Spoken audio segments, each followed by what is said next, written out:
I have absolutely zero fundraising experience.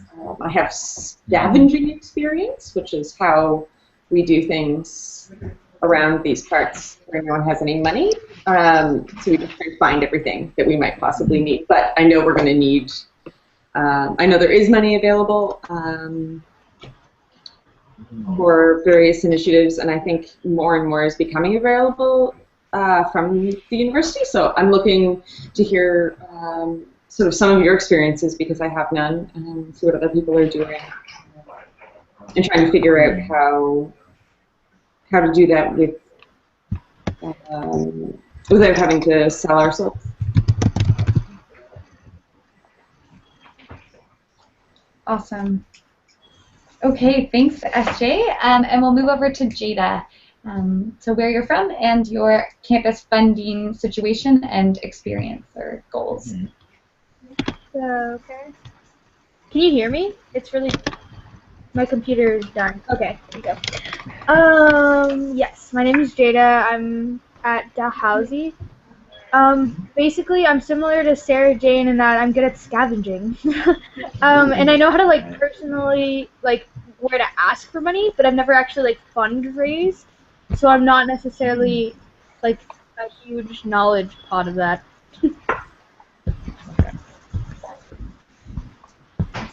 But you're currently involved with funding for positions through the Sustainability Union, or sorry, the Dalhousie Students Union and the Sustainability Office. Yes, actually, I met with the Dalhousie Student Union exec today, the president and colonel, for positions, and they're going to talk to their finance officer to see if there's enough money. And yeah, I'm getting money from the Sustainability Office as well. Okay. Awesome. So I think that's Les at Memorial. Yes. Hello. My fundraising experience comes from, well, we just finished up a grant proposal for the Impact Grant conference you went to. Other than that, my fundraising experiences have been limited. I did a lot of fundraising when I was working with the Canadian Improv Games for different groups with them. But mostly that was less going to community members and applying for funding through that stuff, and more so relying on parents with money or businesses that could sponsor events. So it's a little bit of a different experience. So trying to learn how to approach community members and try to get them to fund different stuff would be a really beneficial thing to get out of this call. And the final person on the call today is Melanie from UNBC. That was my job. Hi, I'm Melanie from UNBC in Prince George. Yeah. No, I remember seeing some really amazing pictures of you for the UNBC grant that Sarah and I were helping edit. Little the potato. So, yeah. Thanks. That picture is going everywhere. Yeah, so again, like most other people here, I have very limited grant writing skills or funding procurement skills. Our money mainly on campus mainly comes from our Green Fund, which is housed through our Sustainability Office and is sourced from our parking levy. So all those fees go towards student grant applications. So this year I successfully, well, almost successfully, we've filled three grant applications that have been passed so far, so they just have to be approved from our executive committee. So that's my experience in a nutshell. Okay. Awesome. Okay, so now if we go back to that document, so right at the top, there's a bunch of resources that I'm just going to quickly overview for you. We're not going to get into too much detail, but just so you do have them available. So the first one is a fundraising blog post for how to fundraise specifically for the National Student Food Summit, and it talks about a bunch of different potential funders and how to approach them. We then have a more thorough how to fundraise guide, which talks about how to write a successful proposal and different steps, and it's really generally applicable, and it should be really helpful.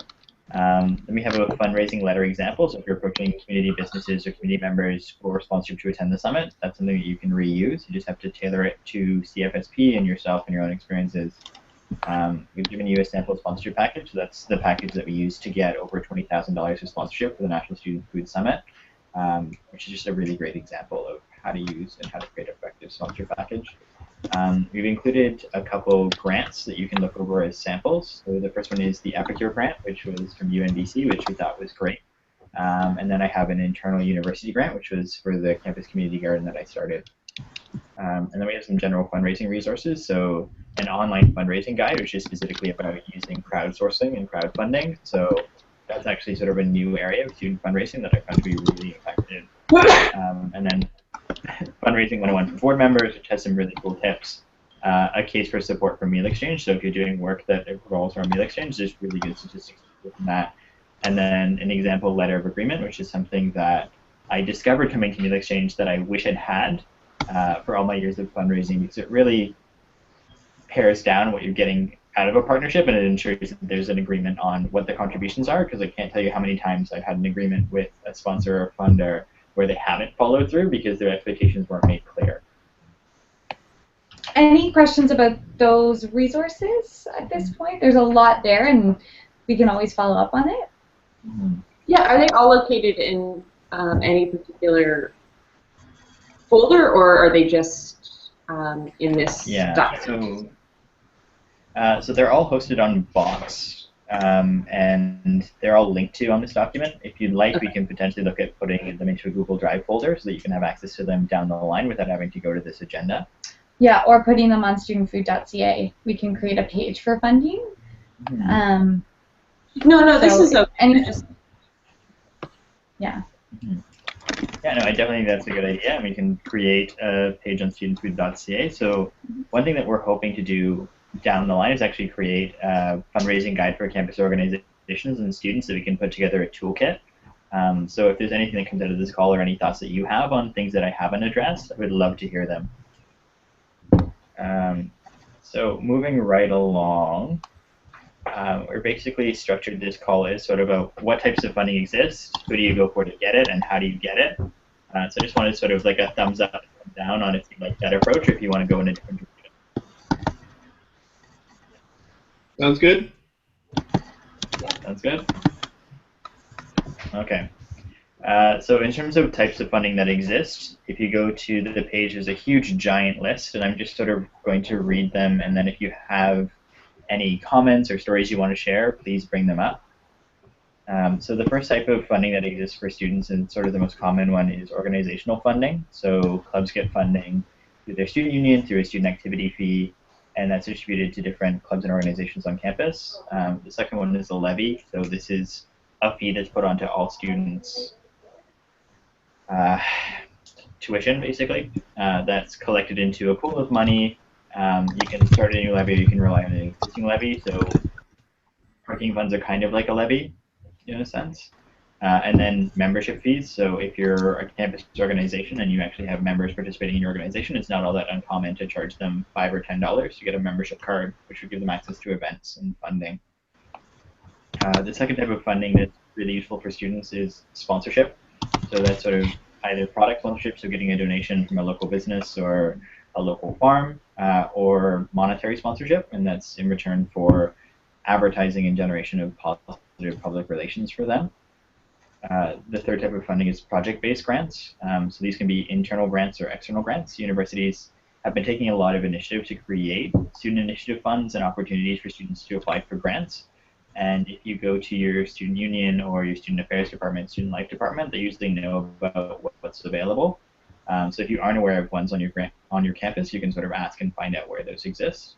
There's also external grants. So those are ones that Meal Exchange can help you out with a lot, and we're going to talk about some different external funders later on in the call. There's event-based funding. So if you've ever hosted sort of a concert or a pub night, that's a really effective way to raise funds for campuses. If you're doing any sort of event where you're serving food, you can sort of do a pay what you can collection if you don't want to do anything that will create a barrier, or you can just charge a basic admission. There are some really cool fundraising events that we've seen students do. So one example that I really love is Bang for a Buck. So students actually approached a local junkyard and got a donated car towards midterm season, and basically offer students the opportunity to beat the crap out of it for $1 to $10, depending on what tool they got. So if you had $1, you could hit it with a hammer. If you had $5, you could whack it with a sledgehammer. If you had $10, you could go with like a chainsaw sort of deal. Wow. Yeah, and it raises a surprising amount of money, and it's sort of fun to see, like, as the car is destroyed, just the various stages. The next one is sort of individual monetary donations. So this is something that comes from friends, family, community members, and this can be solicited through an online campaign, an event, or an in-person ask. I find that crowdfunding tools are a really effective way to do this for students because it gets rid of that fear about accountability of a cash donation. And often these services can offer charitable receipts and receipts if you're linked up with another organization for you, and it just simplifies your whole process, and it sort of allows you to set campaign goals and be really broad in the way you market them. So you can use social media, you can send that through email, and it just sort of creates a nice straightforward way of being like, this is how much we've raised so far, this is how close we are to our goal. And just so you guys know, the Sierra Youth Coalition has a page called the Education Fund. So if you ever have a project that you want to have donations for, we have a page that will give donors a charitable receipt, which is what some donors want. So that's an option that we can talk through. Yeah. The next form of funding that you can receive is partnership-derived funding. So this is one that's really helpful for students. So partnering with other organizations that do have funding that wouldn't necessarily give you a monetary donation, but could do something like in-kind labor. So if you're working on a campus community garden, for example, having someone from the grounds department or facilities management and planning department actually go through and till the soil, erect a fence, provide you with materials. Or if you're hosting any sort of social event, partnering with another campus organization that has funding. So a similar club, a similar student union, and just splitting the costs. And then the last form of funding that I find is really useful for students is position-based funding. So work study funding through the university, co-ops, and Canada Summer Jobs are just really great ways that you can get funding to fund your projects. So are there any questions or any interest in diving into any of those types of funding a little bit more? Okay. So I'm getting like a long silence here. All good? All good. So that's just a broad spectrum of like everything that's possible. We can kind of dig into how. So yeah. This is the sort of the many pots of gold that exist. Mm-hmm. Okay, so we've done sort of the what exists, so we can now go into sort of where it exists.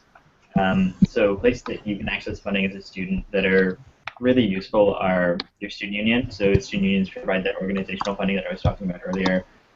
They can provide partnerships on events, and they can offer sponsorship on occasion, as well as grants. So, for example, my student union has a green grant program.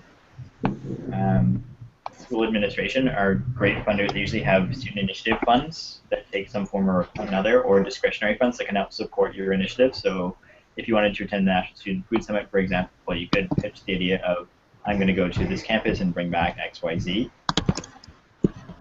The next one is sustainability offices / sustainability levy groups. So these are people that really want to support your projects and initiatives that sometimes will have funding available, or will start a collection of funding. So with UNBC, the parking levy is a great example of how a sustainability office is creating money for environmental projects. And that's actually not uncommon on campuses. So I know like UBC has a sustainability fund, U of T has an environmental resource network, and if these don't exist, it's great to sort of try and create them. Next is sort of ground / facilities management and planning, and I sort of talked about this with the garden, so getting in-kind labor donations. That can be really super helpful. And then foundations, which I'm going to pass off to Sarah to give you an example of like good foundations that CFSP and SYC have access in the past. Yeah, so something for some of the bigger projects, and I think on most of the campuses that are present today, we've helped support external foundations. So this is for grants that not only will contribute to campus, but will also contribute to a national movement or the community where they're based. So community foundation grants are ones that we work with a lot, but there's a lot of other opportunities out there. whether they be associated with academic connections or something that's associated with, for example, TD, Friends of the Environment, or the Community Foundations of Canada grants. So what happens with this is when there's like a project or something that you guys want to see realized through a foundation, they often require a charitable number. So this is where SIC or Meal Exchange as national organizations can help leverage our charitable status to be able to realize your projects.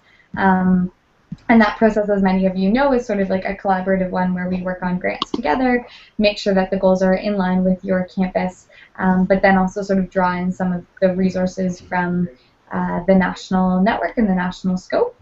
And a really useful piece in that that we can provide is a lot of in-kind support. So as James will speak about in a little bit, the budgets for grants are really, really important. And if we can sort of say, you know, your Canada summer job position being actually part of the in-kind support that we provide, it ends up being, you know, $15,000 of extra funding that we can find by providing a connection and a collaborative grant. So that's something, you know, if you have some projects in mind, let us know, and we can always have our ears to the ground on what's out there. Or if you go out and find a grant, that's something, and I know many of you have done this before, you know, come to us, or sometimes this is what's happened at UNB. You know, we saw a really exciting grant, and we went out and said, would you like to do something? Because we've been approached by them to connect in. So that's something that we can help provide always. I just want to highlight TD Friends of the Environment Fund is a fund that's really friendly to students because they don't actually require a federal registration number, and their priorities are basically youth and environment, so it's a really natural connection for CFSP. In terms of other places you can find funding, so looking for product sponsors, local businesses are really good, especially within the university community. So if there's a local restaurant that's relying on students as their clientele, you can approach them as saying, would you consider sponsoring our event? We'll put your logo on posters and stuff, and we'll sort of draw more students to your location and build up a positive brand. Corporations are a place that you can approach for funding. I've included food service providers here as a potential corporation that actually is really supportive of students more than you would actually think. So if you're looking for food for your event, for example, and you're able to, all right, we've lost ourselves. If you're looking for food for an event, or you're looking for sort of support in terms of finding a location and conference services, food service providers are actually really helpful, and I found them to be really supportive. And then corporations like banks give away a ton of money, as do communications companies, so like Rogers, Telus, are good funders. Mm-hmm. And maybe just to hop on that, SYC has a lot of corporate sponsorship regulations and sort of places that we will accept money and places that we won't. So if you're wanting to be a bit stricter with where you're standing on money, we have a corporate screening process that I can pass along. If you'd like to say, you know, we don't support places that support arms or drugs or, you know, certain specific mining, there's a couple of specific ones that we can pass along. No, and that's absolutely something that you should be thinking about when you're accepting a sponsor. You want to make sure that you're not going to turn off your event participants or ruin your own image by accepting sponsorship from, say, BP or Monsanto. And you can sort of determine at your own level what's appropriate in terms of sponsorship. So if your students don't like Chartwells and you get Chartwells as a sponsor, that might be a problem. And that's actually something we're going to be discussing at the National Student Food Summit this year. We're going to talk about corporate sponsorship in the campus food movement and where we want to go in terms of directions and where those sponsors fit and where they don't fit. So last place that I sort of highlighted in terms of places to seek funding is faculty and academic departments. So for the most part, these groups tend to fund graduate students, but they can also fund undergraduates, especially if your project aligns well with the department. And they can also sponsor work studies on occasion. Okay, so are there any of those wheres that people want to dive a bit more into, or should we move on? Yeah, you were talking about undergraduate opportunities within academic departments. So the way that I would normally approach an academic department is find a real person, so find a professor If you can form a relationship with the chair of the department, that's usually the best way to go because they have the most power and leverage in terms of accessing funds. And then the department itself will often have discretionary funding, so you approach them and say, I'm working on this project that could potentially be an independent study or it could be a project that would provide long-term benefits to students. So if you're doing your community kitchen or community garden, for example, that might have applied research opportunities to the department down the line. They're really nice people to approach, and I find professors are also really enthusiastic about seeing students, and office hours tend to go unused at a lot of universities, so if you can find the office hour for the chair, sort of go in and have that initial conversation, it can be a great way to sort of build a relationship and also build a way of accessing funds. Especially in some smaller universities or smaller communities, professors will be strong advocates for local groups. I know that a lot of professors that we worked at Carleton sit on the board of a couple of food organizations in town, so they can also provide really useful groups. Does that answer your question, or do you have any more inquiries specific to academic departments? No, that's great. Thank you. Okay, great. So, all right, we're going to move on. Sorry, Lexi, go right ahead. Oh, sorry, was that Amanda? And Sarah Jane. Oh. So many different names.